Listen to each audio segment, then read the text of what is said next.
Сәлеметсіздер ме, құрметті оқырмандар? Бізде математика сабағы 3-ші сынып 72-ші сабақ. 1-ден 8-ге дейінгі тапсырмаларды бірге орындаймыз. Сен бүгінгі сабақта ауызша көбейту тәсілін үйренетін боласың. Бірінші тапсырма кестеде бізде мысалдар берілген, сол кестеден алып біздер олардың амалдар орындалу тәртібіне қойып, жақшаларын қойып шығару керекпіз. Бірінші көбейткіш 20 мен 2-нің көбейтіндісі болса, 20 мен 2-нің қосындысы оны сыртындағы көбейткішке көбейту керекпіз. Мәні 88-ге тең болады. Міне осылай қалған тапсырмалары да амалды орындалу тәртіптерін көрсетіп шығаратын боламыз. Екінші тапсырмада бізде бірінші бағандағы мысалдар қалай шығарылғанын түсіндір, осы біліміңді қолдана отырып, екінші бағандағы мысалдарды қалай шығаруға болады деген тапсырма тұр екен. Міне осы үлгіге қарай отырып, біздер екінші ә бөлігіндегі тапсырманы орындау керекпіз. Бұл жерде қосынның сыртындағы 2-ге көбейту керекпіз. Ол үшін 30-ды 2-ге көбейтіп барып, немесе 6 мен 2-ні көбейтіп барып бір-біріне қосуға болады. Осындай жаңағы ашып тапсырмаларды арғай жалғастырып орындайтын боламыз. Яғни жақша ішіндегі қосындыны сыртындағы көбейткішке жеке-жеке көбейтіп шығамыз. Міне осылай бірінші тапсырманы екінші тапсырмадағы А бөлігін қалай орындасақ, келесі ә бөлігінде осыған қарай отырып, ауызша түсіндіре отырып есептейміз. Ауызша түсіндіріп есептеп шығуымыз қажет.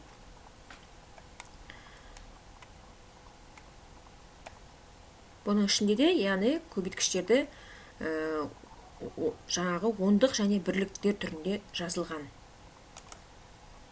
Үшінші тапсырма А бөлігіндегі есепті мұқият оқып берейін. Бақ пен гүлзарды безендіру үшін шеберлер бір айдың ішінде 20 кішкентай мүсін және 3 қыш құмыра жасайды. Шеберлер 3 айдың ішінде барлығы қанша бұйым жасап шығарады? Ол үшін біздер негізгі сөздерді анықтап аламыз, есепті талдап аламыз. Есепте не туралы, не белгілі, не белгісіз екендігін мұқият таңдап алғаннан кейін қысқаша белгіленуін құрамыз. Бір айда белгілі, бізде 3 айда белгісіз.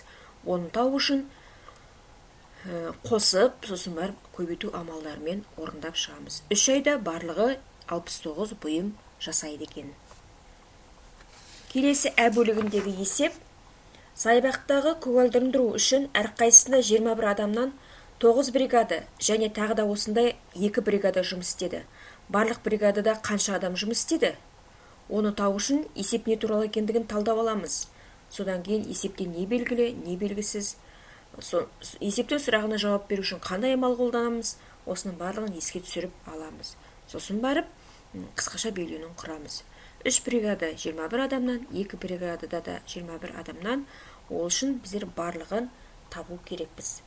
Барлығын табу үшін 2 бригададағы адамдардың санын бір-біріне көбейтіп, 21-ді 3-пен көбейтіңіз және 21-ді 2-ге көбейтіп барып, бір-біріне қоссақ, барлығы қанша адам жұмыс істейтіндігі шыға келеді.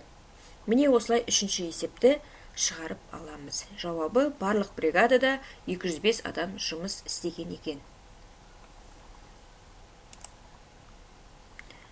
Төртінші тапсырмада бізде кестені қолдана отырып, тура теңдік және теңсіздіктер құрастыр дейді.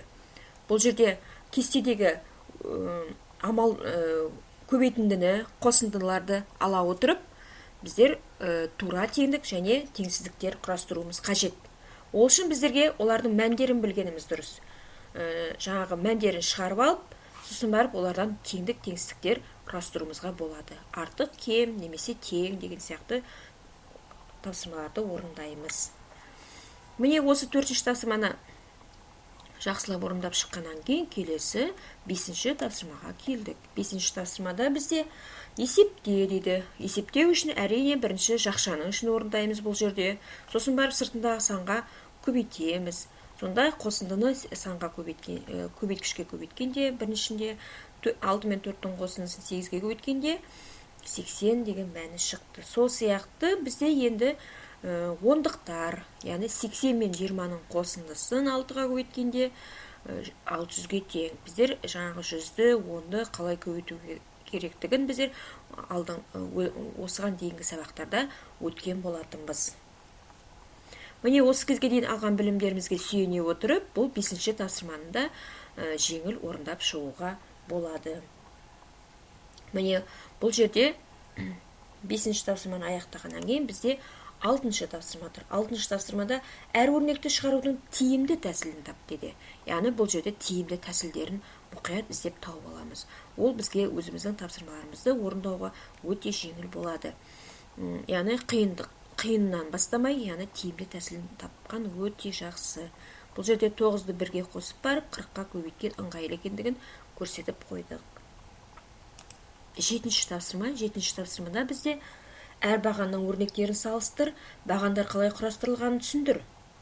Ол үшін бірінші бағанда бізде үлгі ретінде берілген 60 пен 2-ның көбейтіндісі 120, 2 мен 60-тың көбейтіндісі 120 деп, яғни бұл жерде көбейткіштердің орнын ауысқан екіншінде, одан кейін көбейтінің мәніне көбейткіштердің бірін қосқан, төртіншінде де көбейтінің мәніне екінші көбейткішті бөлген екен. Міне осылай тапсырмалар қалай ретімен орындалып тұр, солай 2-ші, 3-ші, 4-ші бағандарды да орындаймыз. Және үлгі бойынша өзің де өрнектер құрастырып көр, осылай етіп. Міне ә бөлігінде жаңағы өрнектердің құрастырылып тұрғанын көріп отырсыңыздар. 8-ші тапсырмада бізде өрнектерді баған түрінде жазып, оларды есепке дейді. Өрнектерді баған түрінде жазамыз. Біздерде бірліктерінің астына бірліктерін, ондықтардың астына ондықтарын жаза отырып, жүздіктің астына жүздікті жазып, біздер есептеп шығатын боламыз. Міне сол кезде бірліктеріне қосамыз. 6 мен 5-тің қосындысы 11-ге тең. Бұл жерде бір бірлігін жазып, бір ондығын ойымызда сақтаймыз. 5 ондық пен 3 ондықтың қосындысы 8-ге тең. 8 ондыққа ойдағы бір ондықты қосқан кезде 9 ондық болады. Арғарай жүздікке жүздікті қосамыз. 4 пен 2-ның қосындысы ол бізде 6-ға тең болады. Міне осылай қалған жаңағы тапсырмаларды да өрнектерді осылай баған түрінде жазып шығасыздар. Және осы кезге дейін қандай ережелерге сүйеніп шығару керектігін алдын ала өттіңдер бұрынғы сабақтарда. Сондықтан бұл тапсырмаларды орындау бізге қиын болмау керек. Құрметті оқырмандар, бүгінгі біз сабақта 1-ден 8-ге дейінгі тапсырмаларды орындап шықтық. Сіздерге канал тиімді болған болса, үй жұмыстары түсінікті болған болса, немесе кейбір сұрақтарыңыз болса, комментарий жазыңыздар, сұрақтарыңызға жауап беруге дайынмын. Және лайк басыңыздар, подписаться батырмасын басып, каналға тіркеліп кетіңіздер. Келесі сабақта кездескенше сау болыңыздар.